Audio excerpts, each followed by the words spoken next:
I'm open. I'm an open book, hon. You are. And I just want to, I hate to start off with making a correction, but the whole play on the word, go to hell in a handbasket.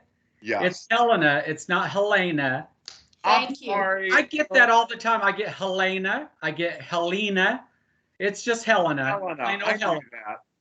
I knew it. So I have a question. I would love it. How are you able to apply your makeup so flawlessly? I did it for him. Did you really, Peter? Because then you need to come to my house and do mine. I could barely shave myself. Peter, whenever you're ready to do that, you can come over to the house and I'll paint you up and you'll be fabulous, honey. No way. You guys will never get me to do that. Oh, never. You're no You would be good, fun. Peter. No, never. No, never. Never. Never, never, ever. Can you I see wondered. okay? What's Am that? I close enough to the computer? Yeah, you're good. Okay. I wanted to ask you if you don't mind telling them, because I didn't know exactly everything, but I know you've done so much of raising money. Like, I think people that don't know the drag, culture think it's just, people putting on clothes and they go and whatever. But especially here in Lexington, you folks do so many good things. Could you share some of that with people, just in case there's people that think we're still at 12:15? And you know what I mean? And then Sure. It's really funny. Drag, the gay culture and the whole thing with drag, you have people that are hardcore, oh my gosh, I love drag, and you have people that are really not into the whole thing. But drag is supposed to be, if people get it right, drag is supposed to be just a fun social culture, kind of an undercurrent of our own society that's all about fun, exaggeration. People misassociate drag with trans. I am a big old boy under all this hair, and I like being a big old boy. I will stay a big old boy.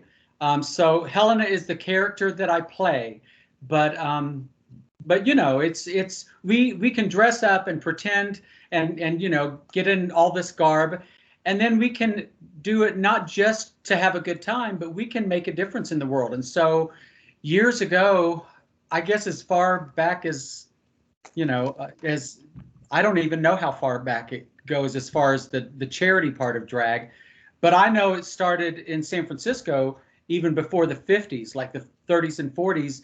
People started raising money for little things when they could, because of course it was very much a closeted society then.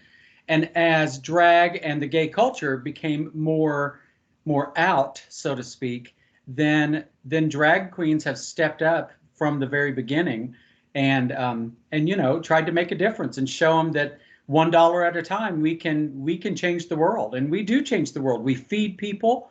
We help people with medicine, at AVOL, especially where I work, my day job. I'm the community engagement manager, and I do fundraising. That's my focus. And there are people that would not have soap every month if we didn't raise money. There are people that wouldn't have shampoo, wouldn't have food, wouldn't have a place to live. So we really do and can make a difference.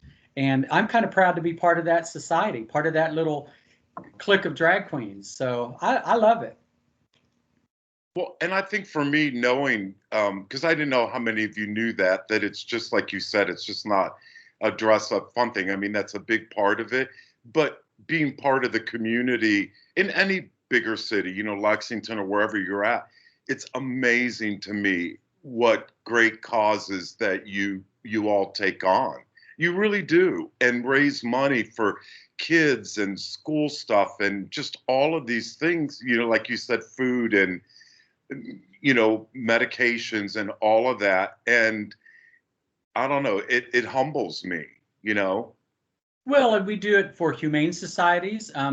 Every year we do something through the Imperial Court of Kentucky, which is probably the best known drag culture, drag society that does charity events. The Imperial Court of Kentucky, we do a show every year called Wags for Drags, and it's for the Scott County Humane Society. And we raise a lot of money for that every year. And so that, they're a no-kill shelter. They don't put any of their animals down. So it helps them pay for the foster programs, the homes that keep the animals until they find a forever home. And it also pays for the costs of the shelter themselves and, vet bills and to be spayed and neutered and all of that. So it feels good to make a difference. It feels good. And it's nice to see when you've made a difference. It's nice to look and see something and just kind of throw your shoulders back and your tits out and say, I helped to do that.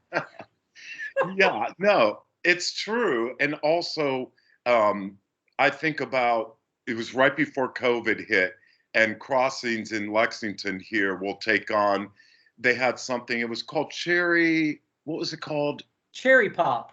Cherry Pop, which you guys may laugh about this, but it's where somebody, like, unfortunately, like me, somebody would dress me up as drag, and then it was for a specific organization. And the other group that I work with here in town, a gentleman did it for us. He dressed up, and we made around $700-800. And you folks understand that's just in dollar tips that he got dressing up in drag. He'd never done it. So you kind of get the cherry pop. I don't want to we still have a few minutes. Does anybody else have any questions you want to ask? I don't want to be the only one talking. Don't be bashful. I'm not. Exactly. Well, okay, if they're not going to ask any questions and they're waiting for you, I just have one other thing that maybe you could just talk about for a second. Sure.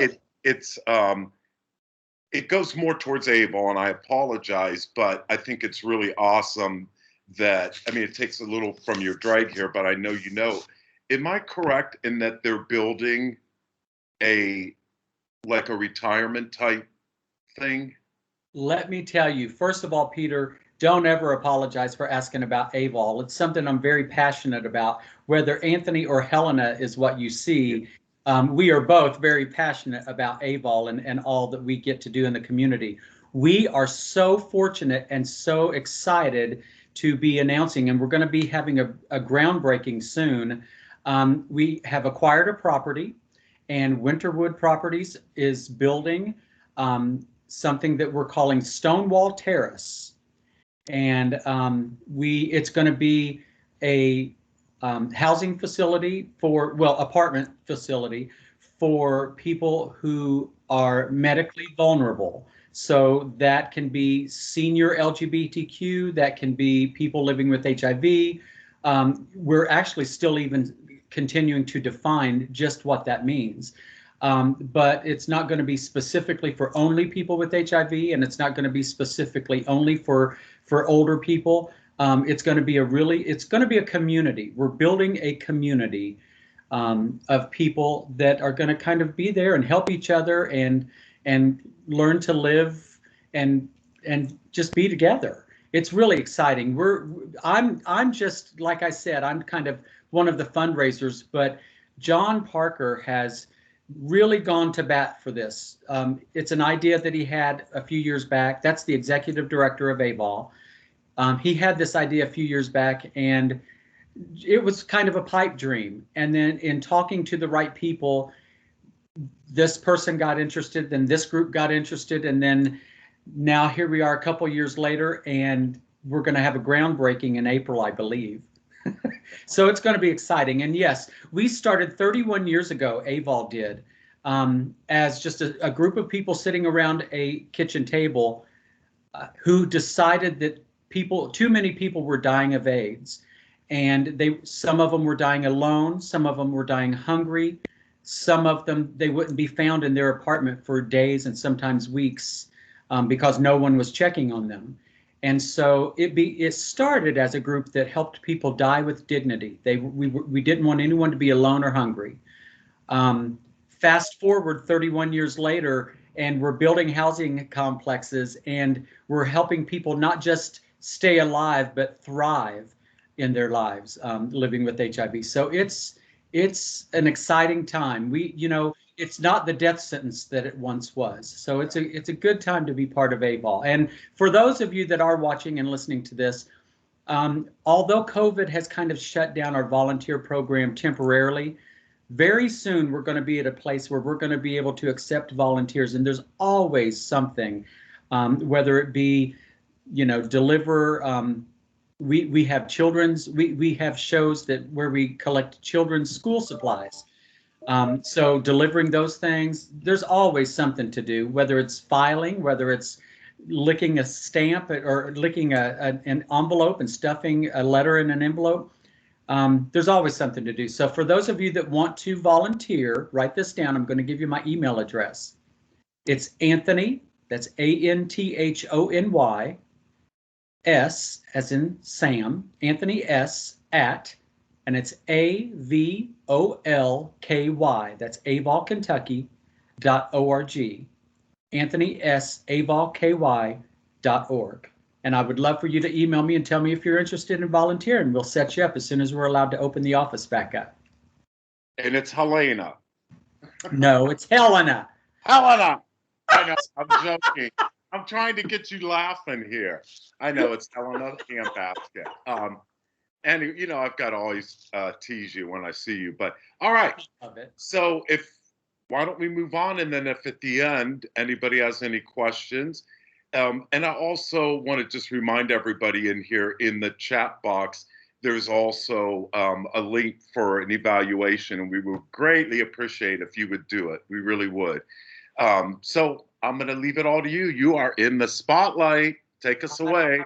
I've got it. Peter, thank you so much. And again, to everyone at BCTC, thank you for asking me to do this. What fun it's been on a Friday morning to get up at 9 o'clock in the morning and start putting on a face and gluing on eyelashes, honey. So trust me, I wouldn't do it for everybody, but I love you, Peter. So thank you for asking. No, and I wanted to tell you too, Helena, you're statewide. It's not just us. BCTC is who was hosting this conference. But I'm looking through the list here and I see people from all over the state, our whole KCTCS system. So you're really under the gun now. You got to do well. Well, fabulous. Well, thank you. I'm excited. Thank you. It's nice. I'm glad all of you are joining. Quick introduction. My name is Helena Handbasket, not Helena. I don't lean. Both of my legs are the same length. And I'm not going to lay with you. We don't know each other that well. So it's not Helena. It's not Helena. It's Helena, as in go to Helena Handbasket. I think you get the pun. So I am going to be reading today. I'm so excited. And they let me sort of choose what I'd be reading. And even though it's Drag Queen Story Hour, we're all adults here. So I thought I'd share something that's relevant. And I just finished a book. It's called Gay Like Me, A Father Writes to His Son. And it's by Richie Jackson. And it actually, it's a very moving story where a gay man who lived with all of the fear and of AIDS and the fear of coming out or allowing people to know that he was gay. He lived his life in the closet a lot when he was younger. And then he and his husband had a son. And so lo and behold, his son grew up and now identifies as a gay man.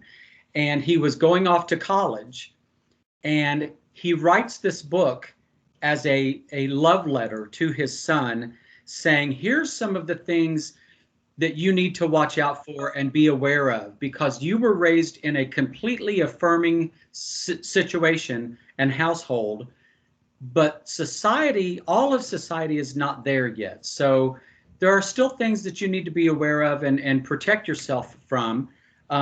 But don't live your life in fear. And that's basically the theme of the whole book. I'm going to be reading from a chapter.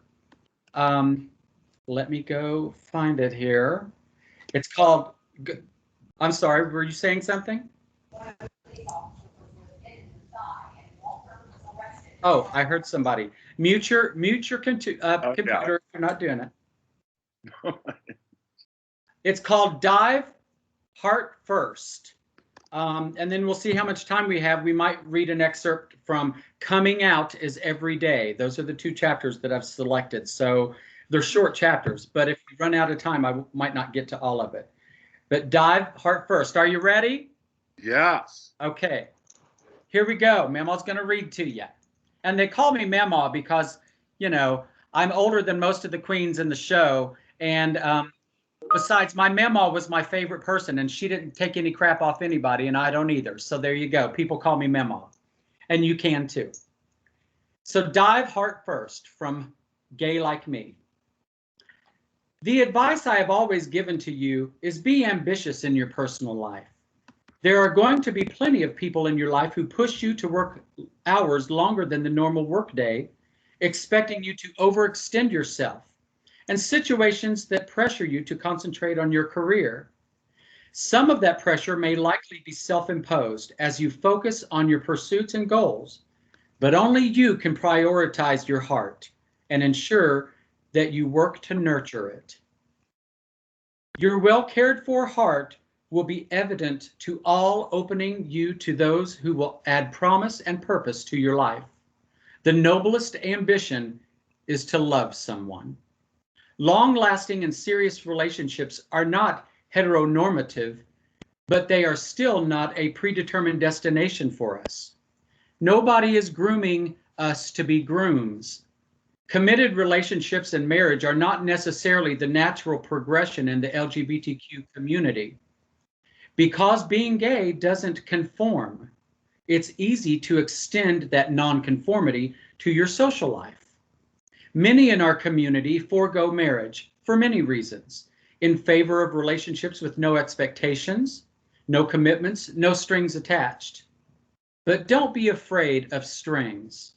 Their attachments can ground you, but they can also be elastic, allowing you to the stretch you need in your life. Create a relationship that doesn't constrict your sense of self, but expands it. Don't be afraid to take a risk with your feelings. A broken heart is still a feeling heart. It is alive. Taking an emotional risk, for better or for worse, allows you to reflect, to learn, to mend, and heal if necessary, and to move forward, growing your heart stronger. Don't fold in. My relationship with Daddy Jordan, he refers to in the book as DJ, is my secure home base that lets me try new things and fail. This base is the most important thing to my sustainability because Jordan and I have a constant power source, and there are no highs too steep nor lows too harrowing that give me fear or pause.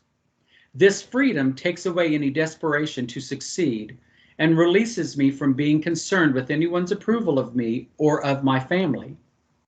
This source of bonded strength softens the edges of hard work and difficult careers because the matter at hand is at home. When I was in college, I read the book Safe by Dennis Cooper. I was so struck by one line, which has stayed with me and morphed into my own goal of a relationship.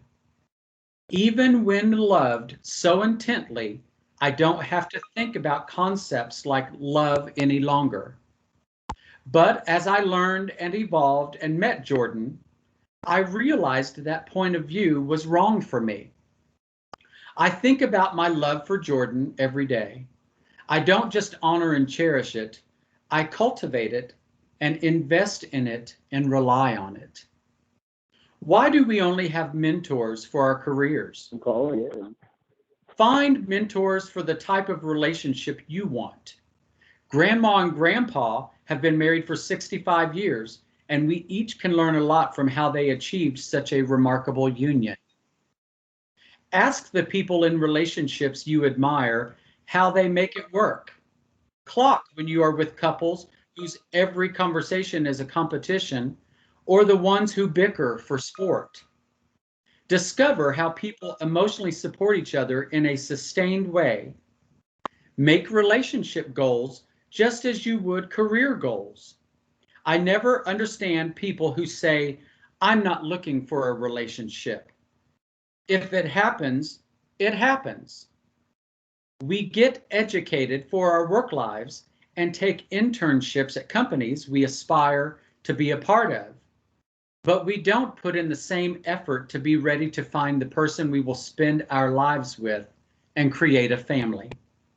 That we leave up to chance. I wouldn't live in a house without a foundation. I have the relationship I wanted because I prioritized having it, just as I prioritized having children. And that is the end of that chapter. We're going on to the next chapter. Coming out is every day.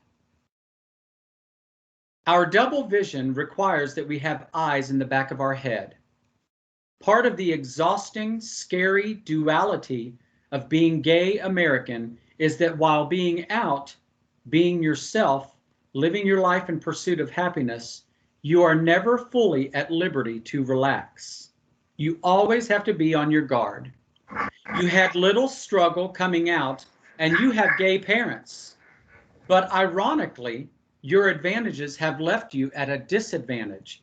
You have no gay protective reflex.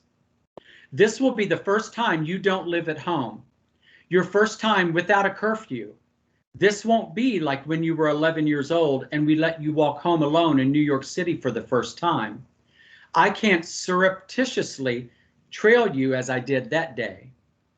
Now you are an adult gay man living an adult gay life in the city. You will be in school with students from around the country and the world. You may feel a different atmosphere surrounding you at college and may even be potentially more at risk. I can't let you leave home without a gay guard. I didn't fully educate you in all the dangers gay people live with as you were growing up. I didn't share all of the difficulties that I encountered or that our community faced and continues to face. I tried not to dwell on these because I wanted you to feel secure. When you were little and we'd go as a family to the park or on a subway ride or shopping, and you'd happily call out, "Daddy Jordan, Daddy," part of me was always checking who heard you, on the lookout for any danger that we could find ourselves pulled into. I erected my own guard early, but not early enough. I was in the 4th grade and students had the choice to take band or chorus. I chose chorus and I was the only boy. The next day when my gym teacher heard what I had done, he told all the other boys to jump on the faggot, and they did. That ugly taunt followed me to junior.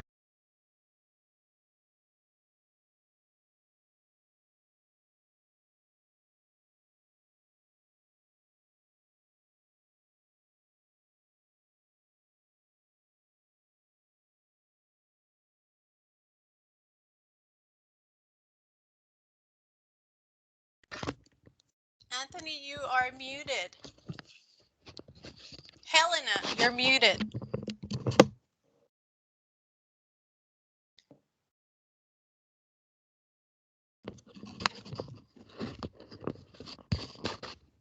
Still We cannot muted. hear you.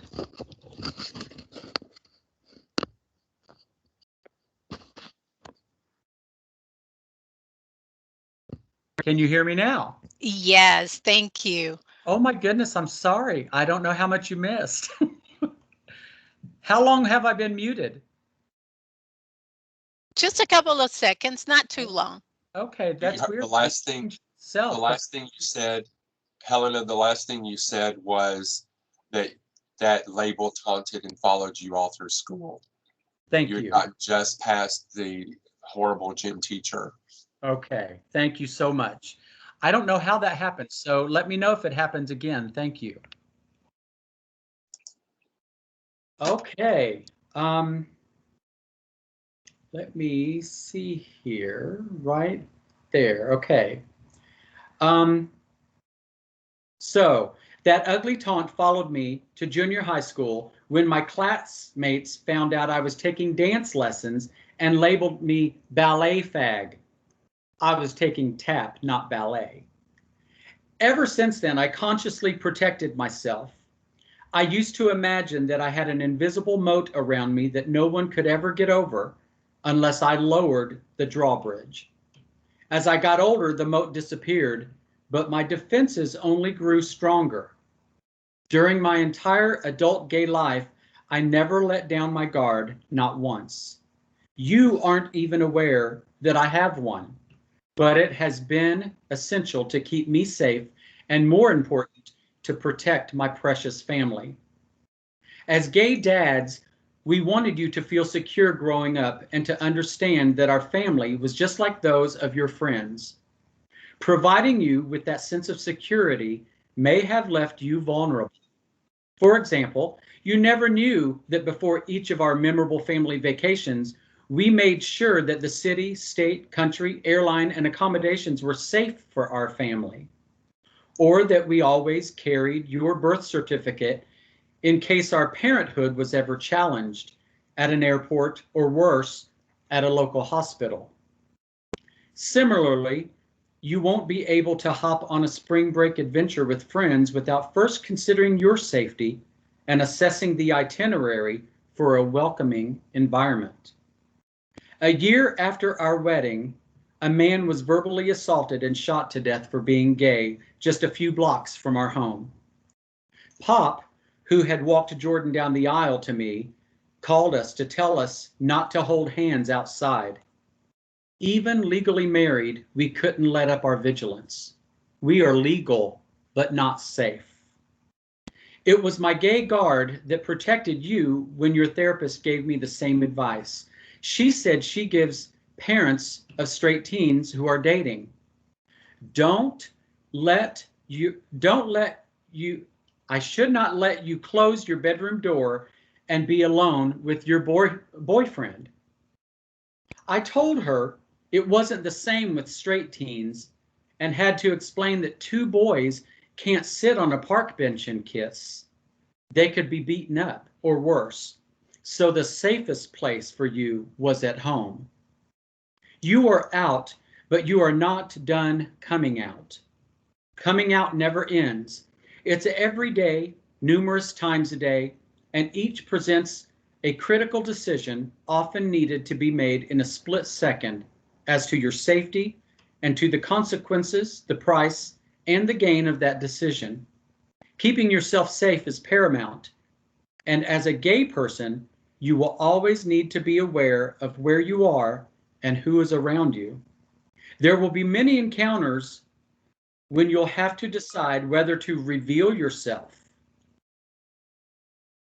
This pause, this instantaneous evaluation, will guard you and over time help guide you as to when to come out and when not to, whom to come out to and whom not to. There is no shame in staying safe. No matter how many advances our LGBTQ community continues to make, never let your guard down. I don't hold Jordan's hand in public or kiss him goodbye unless the coast is clear enough for us. Holding hands or showing affection in public can be perilous. Be conscious of what you are saying and who can hear you, whether at a movie theater or at a McDonald's. Take note of your surroundings before you hold hands or kiss, whether on the subway or in a taxi or anywhere. Don't linger looking at a stranger. If in doubt, don't flirt. Shortly after graduating from college, I was walking arm in arm in the West Village with a date, and a car sped past us, and someone yelled out calling us fags. And they threw a hard object at us, hitting my companion. A few years later, there was a rash of gay bashings in the village, and we were warned not to walk alone, and eventually the activist group Queer Nation formed a gay civilian patrol group, the Pink Panthers, to protect the community. At my first job after graduating from college, I thought I could be out at work because gay men were already working there. It was a theatrical general management firm, the people who run the day-to-day business of Broadway shows. It was the perfect entry-level position for me until all our shows closed and there was no longer a job. My boss told me that either they'd have to lay me off or they could send me on the road with a touring company of cats. Yeah.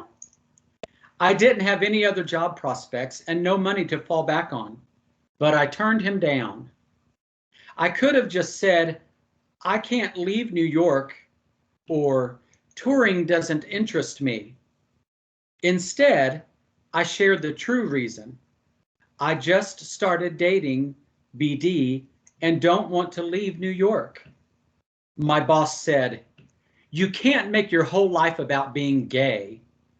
He was trying to diminish me, telling me to make my gayness smaller till he was comfortable with how gay I was. Even though I had a lot of trouble finding gainful employment for a long time after that, I did not regret my decision. The hours I spent babysitting and doing odd jobs were worth it. I made the right decision. BD and I were together for 15 years, and you are the remarkable gift of that relationship. My defenses are always up, and so are Jordan's. When we flew down to Virginia a couple of years ago to go with Cindy for the 20-week ultrasound, the hotel receptionist who checked us in asked what we were doing down in town. Both Daddy Jordan and I paused, then he quickly calculated the risk and decided to share the fact with her that we were there to have a baby. The woman was thrilled for us. You'll learn as you get older when to give someone a chance to pleasantly surprise you. The first non-family member, non-friend, whom I came out to was when I was in college, was my doctor. I had a rash and went back to Long Island to see him. I was sure I had AIDS. But before he examined me, I knew I had to tell him I was gay. He called my rash, this condition that I was certain was life-threatening, mild crotch rot, merely resulting of not drying enough after showering. As for my being gay, he casually and without much interest or expertise said, "You're being safe, right?" My strangest coming out moment was when we took your brother Boaz to the funeral home moments before we left Modesto with you to the safer environs of San Francisco. By that time, my mom had flown in and BD's family drove down, so we all went together to organize Boaz's cremation. Even after we told the funeral director that BD and I were the parents, he didn't understand and kept looking at our sad group, asking who the parents were. As gay parents, we have had to come out at every play date, doctor's appointment, music class, and sports program. Even though you are out now, you'll find that you still need to decide whether and when to come out to your professors, doctors, dentists, landlords, employers, and coworkers. And while coming out is always your own decision, I strongly urge you to tell your college roommates. Don't make your dorm room your first freedom space away from home a closet. In an ideal world, I would want you to be unabashedly out everywhere, all the time, but you can't be. You need to develop your intuition, your sense of safety and of danger, to know when the time is right and when it is not. I certainly have resolved to being out to the world, especially when I knew I was in environments where I was the only gay person, or one of very few, like in Temple, or shopping for diapers, or at your school's back to school nights. But I always sized up my harm quotient and assessed the risk before acting. Remember, your first responsibility is to your safety. There will be times when no one will know you are gay, and you may think that not everyone needs to know you are gay. I personally don't believe that. If most of the time the majority of people think I'm straight, I want to disabuse them of that notion. But passing because you can is why you have a choice. It's tantamount to hiding in plain sight. My choice has always been not to hide when I was safe enough not to.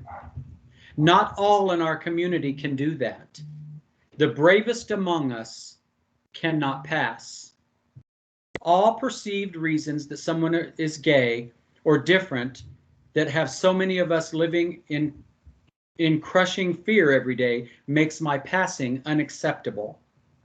Staying silent too has consequences to your heart, to your mental and emotional stability, to your gay self-esteem. Balance your safety with your sturdy heart. You may find that you are in the minority in many, if not most, of the situations you are in. So speaking up, speaking out, will always have to be a conscious decision.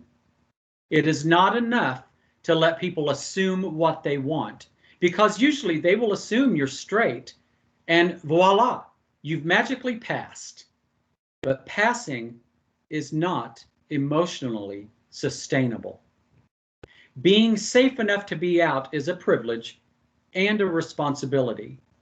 You won't always know the benefit it would be to someone to come in contact with a gay person, a tiny ripple of gay. When Jordan and I were first courting, we were at a dinner at an upscale restaurant, and we were sitting across from each other talking, and we were holding hands atop the table. A woman came up to us and asked if we were gay, and we said yes. She said, "Could I ask you a question?" She sat down at our table and started to cry. She was from Texas, and she was visiting New York City with friends. She told us that her husband had just come out to her, and she wanted to know if we had always known we were gay, and if we thought her husband had known this whole time, and if her marriage had been a lie. She didn't know any gay people. We explained to her that each person's journey to understand himself is unique, that there is no set timetable. We were still holding hands as we talked, and she put her hands over ours. We all held hands as Jordan and I told this stranger that we truly believed her husband loved her when they got married, and that he probably still does. Pride isn't just for a parade once a year. It is not a miniature rainbow flag or rubber bracelet with a corporate logo on it given freely that day, like beads tossed during Mardi Gras. Pride is foremost our gay self-esteem, but it is also our bond with everyone in the LGBTQ community everywhere. Pride is our unique way of letting everyone know that we are here, that we belong in this world. If we can say we are gay, we must not do so just to make our own lives better, easier, more transparent, and authentic. We do so to clear a path for those who can't come out, for all the people who live in places where their freedom is not a given, or who don't feel safe in their own families, to make inroads in the straight world for them. Each time we come out, we send up a flare of hope and direction, showing the way. And that concludes my reading. I will share with you, before we end this, I think we've still got a few minutes. I was a young guy who grew up in Eastern Kentucky. So I really identify, and it's hard for me not to have tears well up in my eyes when I read some of that. Knowing that you're different and not conforming to what everyone expects of you was one of the hardest things I ever did. I remember when I came out to my mother, how much fear I had around that, because she was the most important person in my life. We were best friends, and I was afraid that I would lose that. And she struggled with it, because that did not fit her expectation of what her son was going to grow up to be. But she figured it out, and she loved me unconditionally, and I was one of the lucky ones. But I share all of this with you, and I know many of you are youngsters that are watching this. Find the courage and the safe space to be yourself. You don't have to make excuses for who you are. You don't owe it to anybody to be something that you're not. Love yourself enough and figure out where you're safe and be true to who you are. It will come. You will find your place. And I say that to you as that Eastern Kentucky boy who grew up in a little redneck family who's sitting here in a dress reading you a storybook right now. So if I can do that, I know all of you can find your place too. I hope you've enjoyed this. Helena, no. I wanted to tell you that you had well over 100 people in here watching you and listening. Oh. And there were a lot of comments during it, and everybody loved it. I just want you to know that. Oh, that makes me happy. Thank you. They really did. You know, they loved your name. They love your glasses that you're wearing. But there were even some, I think one of the statements that people repeated that stood out the most was when you said legal but not safe. And somebody said, we have so much work to do to change this. This conference is one more step. And even somebody that shared that they were a ballet dancer in New York City and was called a Fruit Loop all through school that's watching you today. So your words meant a lot. So I just wanted to make sure, because I didn't want to drop the ball since we're at the end almost here in a couple of minutes, that people were writing and commenting while you were speaking. That's Helena, very kind. there was a quick comment. Some people who came in late do not know what you were reading from. So if you could let everyone know that again. Absolutely. It's a book called Gay. Here, let me go back to it. Gay Like Me. It's a book that a man wrote to his gay son. Hold on. I'm going to go all the way back. The cover, Gay Like Me, a father writes to his son, by Richie Jackson. I don't know if you can see that. Unfortunately not, but Gay Like Me. Okay. Gay Like Me, a father writes to his son. It really is a fabulous book. It gives a perspective that I had not, as a gay man, thought about before. But this gay man letting his college-age son go off and live outside of the home for the first time, he was just preparing him for the things that he would encounter that he had not had to encounter living in a gay home. So with gay parents. So it's a fabulous book. Somebody just put it in the chat here, the cover of it. So thank you. Just even attached it with the Amazon. They're efficient here. I'm telling you, they're really efficient, a lot of these people. I can't thank you enough. Seriously, I mean, I know you do what you can do, and I think we all need to continue to do more, if that makes sense. Not you, I'm talking about myself and others. All of us can do better.